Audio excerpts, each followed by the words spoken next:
লোকসভা ভোটের আগে 2024-25 অর্থবর্ষের রাজ্য বাজেট। আজ রাজ্য বাজেট বিকেল 3টে বিধানসভায় পেশ। ভোটের মুখে বাজেটে কি থাকছে চমক, উত্তরের অপেক্ষায় রাজ্যবাসী। দুপুর 3টে নাগাদ রাজ্য বাজেট পেশ করবেন অর্থ দপ্তরের স্বাধীন দায়িত্বপ্রাপ্ত প্রতিমন্ত্রী চন্দ্রিমা ভট্টাচার্য। 2021 সালে বিধানসভা ভোটের ঠিক আগে লক্ষ্মীর ভান্ডার, পড়ুয়া ঋণ কার্ডের পাশাপাশি নতুন রূপে কৃষক বন্ধু প্রকল্পের ঘোষণা করেছিল তৃণমূল সরকার। ভোট পরবর্তী বাজেটে তার প্রতিফলন দেখা গিয়েছিল। লোকসভা ভোটের আগে 2024-25 অর্থবর্ষের রাজ্য বাজেট, নতুন কি প্রকল্প ঘোষণা করা হয় সেদিকেই নজর রাজ্যবাসী।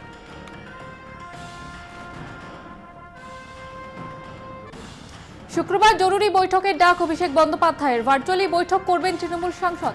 আসন্ন লোকসভা ভোটের রণকৌশল নিয়ে আলোচনা হতে পারে বৈঠকে। দলীয় সূত্রে খবর, আগামী 16 ফেব্রুয়ারি দলের গুরুত্বপূর্ণ বৈঠক দেখেছেন তিনি। ভিডিও কনফারেন্সের মাধ্যমে ওই বৈঠক দলের সাংসদ, বিধায়ক এবং ব্লক সভাপতিদের থাকতে বলা হয়েছে।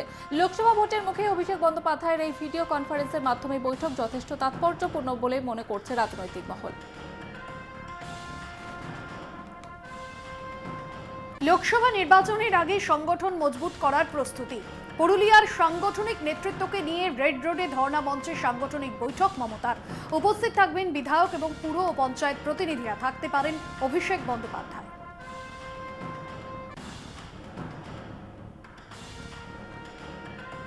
ফের ফুঁসছে সন্দেশখালী। শাহজাহানের গ্রেপ্তারি চেয়ে লাঠি বাঁশ হাতে পথে নামলেন সন্দেশখালীর মহিলারা। লাঠি বাঁশ হাতে সন্দেশখালী থানায় ঘেরাও করার চেষ্টা করেন মহিলারা। পুলিশকে ঘিরে বিক্ষোভ গ্রামবাসীদের। পুলিশের সঙ্গে তাদের দাবি, তৃণমূলের স্থানীয় নেতা শেখ শাহজাহান, ব্লক সভাপতি শিবপ্রসাদ হাজরা এবং তার সঙ্গী উত্তম সর্দারকে গ্রেপ্তার করতে হবে। মোদীর শ্বেতপত্রের পাল্টা এবার কংগ্রেসের কৃষ্ণপত্র। মোদী সরকারের 10 বছর মেয়াদকালের আর্থিক অনিয়ম নিয়ে এই কৃষ্ণপত্র প্রকাশ করলেন। দেশের কর্মসংস্থান, মনরেগা তহবিল সহ একাধিক ক্ষেত্রে মোদী সরকারের গাফিলতির খতিয়ান তুলে ধরা হলো কংগ্রেসের তরফে।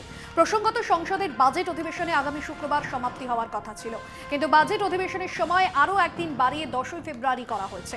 সরকারের তরফে জানানো হয়েছে, ইউপিএ সরকারের আর্থিক দুর্নীতি নিয়ে শ্বেতপত্র পেশ করা হবে, সেই কারণে এই মেয়াদ বৃদ্ধি। এর পাল্টা হিসেবে মোদী সরকারের আর্থিক অনিয়মগুলি নিয়ে কৃষ্ণপত্র প্রকাশ করল কংগ্রেস।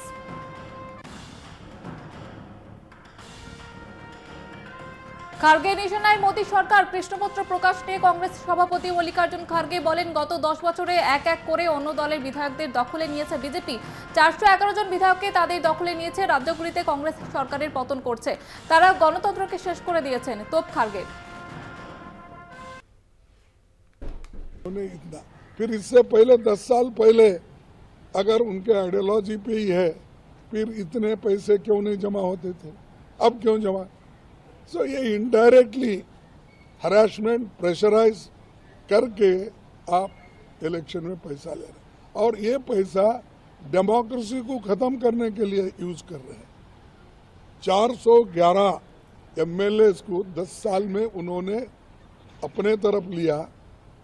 अब मैं ये नहीं कहता कितना पैसा दे के खरीदे, क्या करे, वो नहीं, लेकिन आपको तो मालूम है कितने सरकारें हमारे इलेक्टेड थे, जैसा कि मध्य प्रदेश, कर्नाटक, मणिपुर, गोवा, उत्तराखंड, ये सब आप जानते हैं कैसे गिरे ये, कि उनको इसमें ये डेमोक्रेसी को खत्म करना उनका काम है। और जो लीडर बोलता है उसको एक थ्रेट। मेरे को परसों मोदी जी के भाषण में मैं कुछ भाषण किए तो मेरे को 4-5 कॉल्स आए, कोई ऐसी गंदी गालियाँ दिया, वैसी दिया। तो मैं यहाँ पर कहाँ पर हमने पुलिस स्टेशन में रजिस्टर करवाया है, जो केस है वो देखेंगे। इससे पहले भी तुगलक पुलिस स्टेशन में करवाया था। इससे पहले मैं वहाँ 2-4 महीने रहता था साउथ एवेन्यू में, वहाँ पर साउथ एवेन्यू पुलिस स्टेशन में करवाया। কংগ্রেসের কৃষ্ণপত্র প্রকাশ নিয়ে কটাক্ষ প্রধানমন্ত্রী নরেন্দ্র মোদী। এটা কালো টিকা বলে মন্তব্য তার। মোদীর কথায় তার সরকার উন্নয়নের কাজ করে চলেছে, তাই যাতে নজর না লাগে তাই কংগ্রেসের তরফে এই কালো টিকা।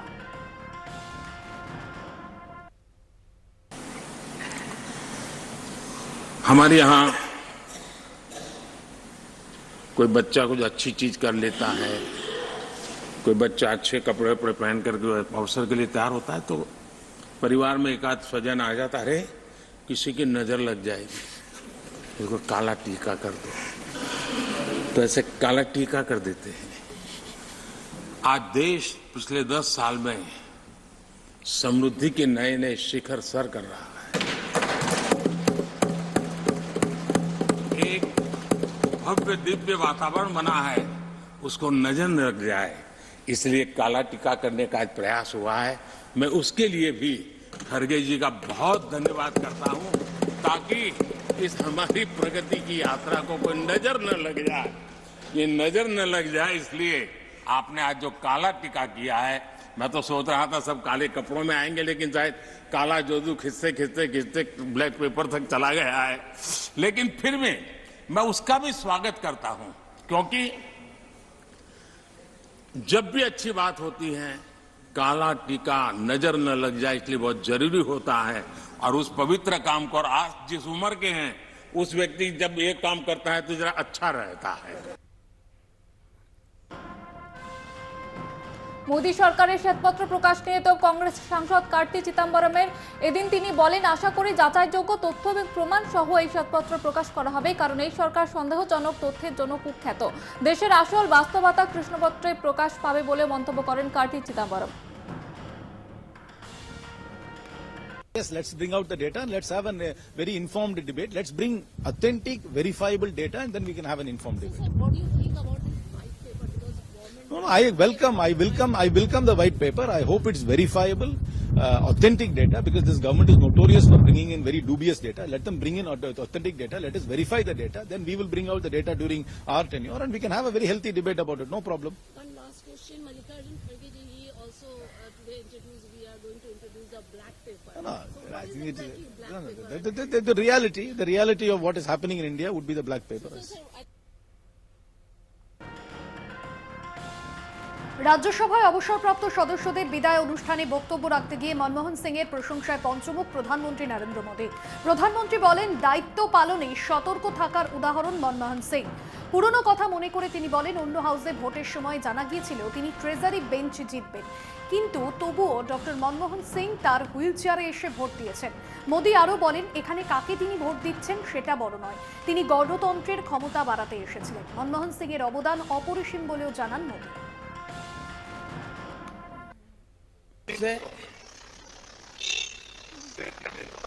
माननीय डॉक्टर मनमोहन सिंह जी का स्मरण करना चाहूंगा। 6 बार इस सदन में वो अपने मूल्यवान विचारों से और नेता के रूप में भी और प्रतिपक्ष में भी नेता के उनका बहुत बड़ा योगदान रहा।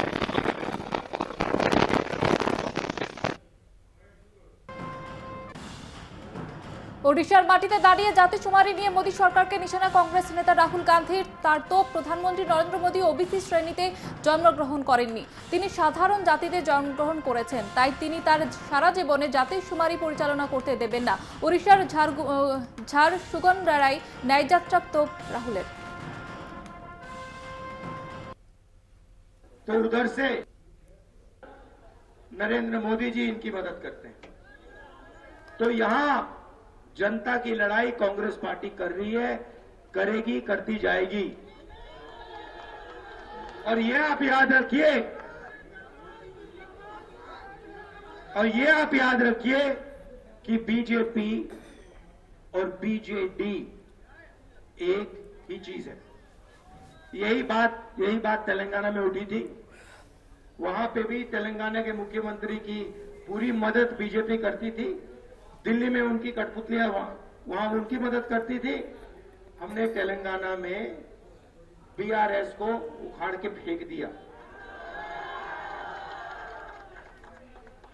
वही काम हम यहां बीजेडी के साथ करने जा रहे हैं। ये मैं आपसे कहने आया था। भारत जोड़ो का लक्ष्य नफरत के बाजार में मोहब्बत की दुकान खोलनी है। ঘরোয়াপসির পর এবার মোদীকে কথা দিলেন নীতিশ কুমার, আর পাল্টি নয়, মোদীর ঘরেই থেকে যাবেন। এনডিএ জোটে ফিরে আসার পর নরেন্দ্র মোদীর সঙ্গে প্রথমবার সাক্ষাৎকারে এমনই জানিয়েছেন নীতিশ কুমার। এই নিয়ে মোট 6 বার দল বদলেছেন জেডিইউ সুপ্রিমো নীতিশ কুমার। 28শে জানুয়ারি পুরনো জোট সঙ্গী লালুর আরজেডির হাত ছেড়ে গেরুয়া শিবিরে ফিরে যান বিহারের মুখ্যমন্ত্রী।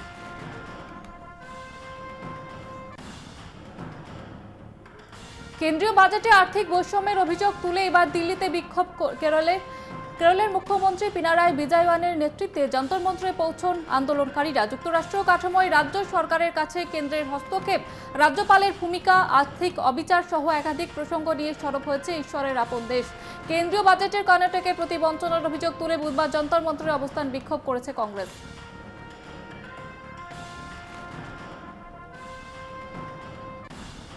মোদী সরকারের বৈষম্যতা নিয়ে সরব হলেন কেরলের মুখ্যমন্ত্রী পিনারাই বিজয়ন। বৃহস্পতিবার দিল্লিতে বক্তব্য রাখতে গিয়ে তিনি বলেন, ভারতের ফেডারেল কাঠামো রক্ষা করতে একত্রিত হয়েছি। পুনঃমিলিত লড়াইয়ের সূচনা হলো। সব রাজ্যগুলির প্রতি সমান আচরণের দাবি জানিয়ে এই প্রতিবাদ। কেরলের মুখ্যমন্ত্রী আরও বলেন, 8ই ফেব্রুয়ারি ভারতের ইতিহাসে একটি লাল অক্ষরের দিন হতে চলেছে। We have all come together to register our strong protest against this and to preserve the federal structure of India. Today, we are marking the beginning of a renewed fight that would herald a dawn of ensuring equitable treatment of the states. This fight would also strive to maintain a balance in the center-state relations. Thus, the 8th of February 2024 is going to be a red-letter day in the history of the Republic of India.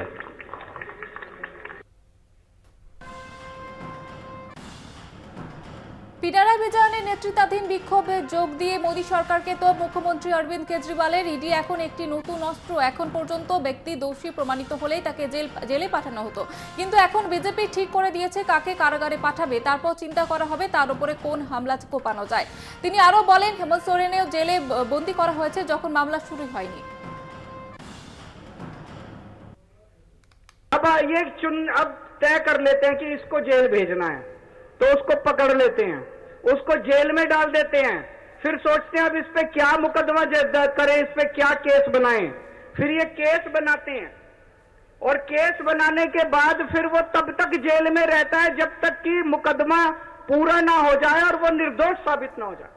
हमारे देश के अंदर 15-15 साल लग जाते हैं मुकदमे पूरे होने में, तो 15-15 साल किसी को भी पकड़ के जेल, यह भी पीएमएलए जो कानून लेके आए उसमें ही लिखा है कि जब तक उस आदमी को किसी को भी पकड़ के जेल में डाल दो और जब तक उस आदमी का मुकदमा पूरा नहीं हो जाता, वो निर्दोष साबित नहीं हो जाता, तब तक वो जेल से बाहर नहीं आएगा। ये तो बहुत खतरनाक है। अभी हेमंत सोरेन साहब को इन्होंने जेल में डाल दिया, अभी तक उनके ऊपर कुछ भी साबित नहीं हुआ है, अभी उनके ऊपर मुकदमा नहीं चला है, अभी मुकदमा शुरू भी नहीं हुआ है, अभी जांच चल रही है। लेकिन अगर मुकदमे को 15 साल लगे तो हेमंत सोरेन साहब 15 साल जेल में रहेंगे, और ये तो किसी को भी कर दें। দিল্লিতে আন্দোলনে কৃষকেরাও ক্ষতিপূরণ বাড়ানো সহ একাধিক দাবি নিয়ে দিল্লিতে প্রতিবাদ বিক্ষোভ। উত্তরপ্রদেশ, হরিয়ানা সহ অন্য রাজ্যের কৃষকরা দিল্লি নয়ডা জেলা সীমান্ত ধরে যান কৃষকরা। ইতিমধ্যে দিল্লি নয়ডা হরিয়ানা সীমান্ত সিল করা হয়েছে। পরিস্থিতি নিয়ন্ত্রণে রাখতে পুলিশ ছাড়াও র্যাপিড অ্যাকশন ফোর্সের কর্মীরা রয়েছে। গন্ডগোল আটকাতে উপযুক্ত ব্যবস্থা সহ ড্রোনেরও নজরদারি রাখা হয়েছে। সমস্যায় পড়েছেন সাধারণ মানুষজন।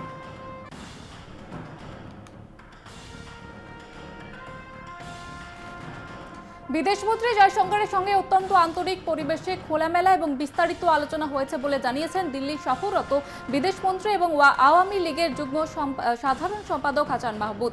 বুধবার সন্ধ্যায় দিল্লির হায়দ্রাবাদে হাউসে ভারতের বিদেশমন্ত্রী জয়শঙ্করের সঙ্গে দ্বিপাক্ষিক বৈঠক শেষে তিনি কথা জানিয়েছেন। সীমান্তে হত্যা নয়, সৌহার্দ্য বজায় রাখা, যোগাযোগ বৃদ্ধিতে চট্টগ্রাম এবং মংলা বন্দরকে ভারতের ব্যবহারের কার্যকর সূচনা, বিদ্যুৎ শক্তির উৎসজনিত সহায়তার বিষয়সমূহের পাশাপাশি রোহিঙ্গাদের পূর্ণ অধিকার সহ তাদের নিজ দেশ মায়ানমারে প্রত্যাবর্তন এবং মায়ানমারে চলমান পরিস্থিতি নিয়েও একযোগে কাজ করার বিষয়ে আলোচনা হয়েছে বলে জানিয়েছেন হাসান। বৈঠক পর্বে বাংলাদেশের হাই কমিশনার মোহাম্মদ মুস্তাফিজুর রহমান, ভারতের বিদেশ মন্ত্রকের যুগ্ম সচিব স্মিতা পান্ট এবং দুদেশের ঊর্ধ্বতন কর্মকর্তাবৃন্দ উপস্থিত ছিলেন। বৃহস্পতি এবং শুক্রবার বিবেকানন্দ ফাউন্ডেশন বক্তৃতা এবং ভারতের বাণিজ্য মন্ত্রী পীযূষ গোয়েলের সঙ্গে একাধিক দ্বিপাক্ষিক বৈঠকের কথা হয়েছে মন্ত্রীর।